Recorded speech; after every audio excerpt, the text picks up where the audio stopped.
എൻ്റെ കൈ അതിൻ്റെ ഇടയ്ക്ക് എവിടെയോ ഒന്ന് കൊണ്ട് മുറിഞ്ഞിട്ടുണ്ടായിരുന്നു. എനിക്ക് ഇതിൽ ഓൾറെഡി ഓയിലുണ്ട്. ഇനി ഞാനത് ചേഞ്ച് ചെയ്യാനായിട്ട് പോവാണ്. പവർ മെഷീൻ കയ്യിലുണ്ടായിട്ടും ഇതറിയാത്ത ഒരുപാട് പേര് വെച്ചിട്ട് വേണം ലിഫ്റ്റ് ചെയ്യാൻ. നല്ല വെയിറ്റുള്ള മെഷീനാണ് ഇത്. ഈ കാണുന്ന ഹോള് വഴിയാണ് ഓയിൽ നമ്മൾ പുറത്തേക്ക് എടുക്കേണ്ടത്. ഓയിൽ ഒന്നായിട്ട് താഴേക്ക് വീഴും കേട്ടോ.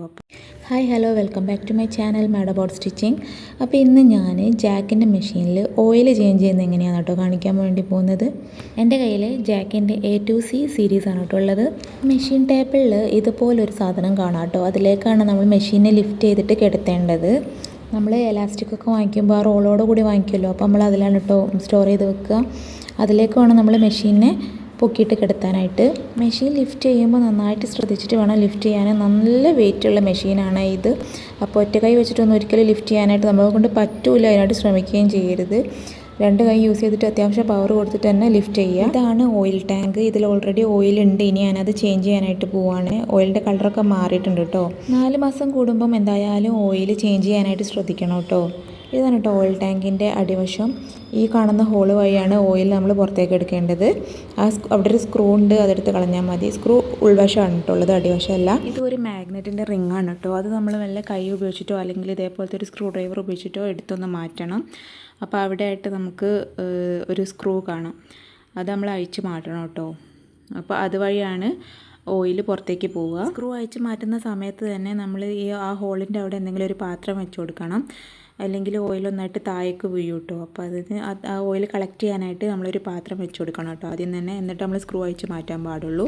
ഇതുപോലെ നമ്മളൊരു പാത്രത്തിലേക്ക് ഓയിൽ കളക്ട് ചെയ്യണം കേട്ടോ. ഇങ്ങനെ ഒരു കുപ്പിയിലേക്കോ അല്ലെങ്കിൽ ഇങ്ങനെ അതിൻ്റെ അടിയിലായിട്ട് നമ്മളൊരു പാത്രം വെച്ച് കൊടുത്താൽ മതി, തറയിലായിട്ട്.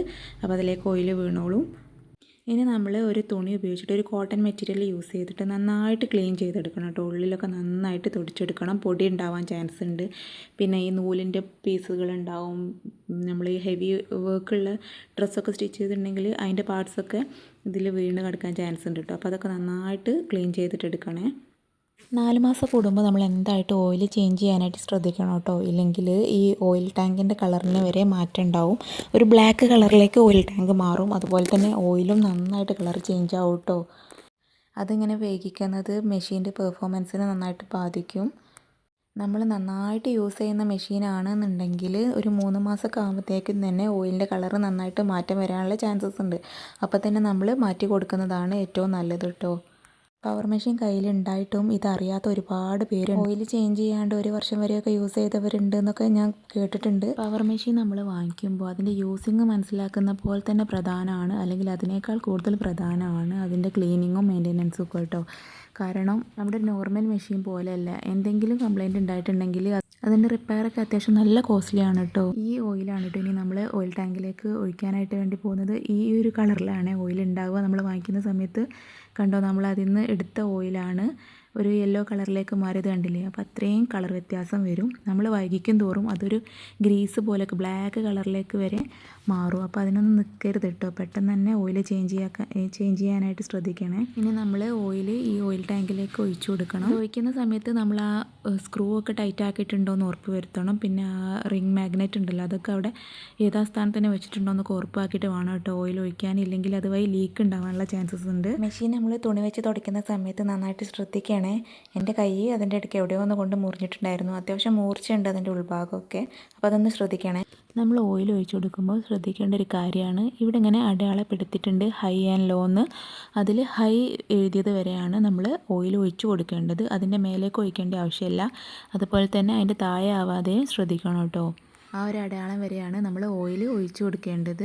ഈ ഒരു ബ്രാൻഡിൻ്റെ ഓയിലാണ് കേട്ടോ എൻ്റെ കയ്യിലുള്ളത്. ഇത് 1 ലിറ്ററിൻ്റെ ഒരു ബോട്ടിലാണ്. ഇതിൻ്റെ പ്രൈസ് എക്സാക്റ്റ് എത്രയാണെന്ന് എനിക്ക് ഓർമ്മയില്ല. ബോട്ടിൽ 200 ആണ് കേട്ടോ കാണിക്കുന്നത്. ഈ ഓയിലിനൊക്കെ ഇപ്പോൾ പ്രൈസ് നന്നായിട്ട് കൂടിയിട്ടുണ്ട്. ആദ്യം 160 എന്തോ ആയിരുന്നു കേട്ടോ റേറ്റ്.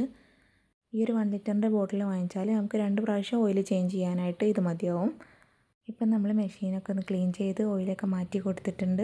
ഇനി നമുക്ക് മെഷീൻ ഇതിലേക്ക് ഇറക്കി വെക്കാം കേട്ടോ. ഇറക്കി വെക്കുമ്പോൾ നന്നായിട്ട് ശ്രദ്ധിക്കണേ, കൈയൊന്നും അതിനിടയിൽ പെടാതെ വേണം ചെയ്യാനായിട്ട്. മെഷീൻ അതിൽ ഇറക്കി വെച്ചതിന് ശേഷം സ്വിച്ച് ഓൺ ചെയ്തിട്ട് സ്പീഡ് കൂട്ടിയിട്ട് പെഡലൊന്ന് അമർത്തി കൊടുത്താൽ ഓയിൽ എല്ലാ ഭാഗത്തേക്കും പമ്പ് ചെയ്യാനായിട്ട് അത് ഹെൽപ്പ് ചെയ്യുവേ.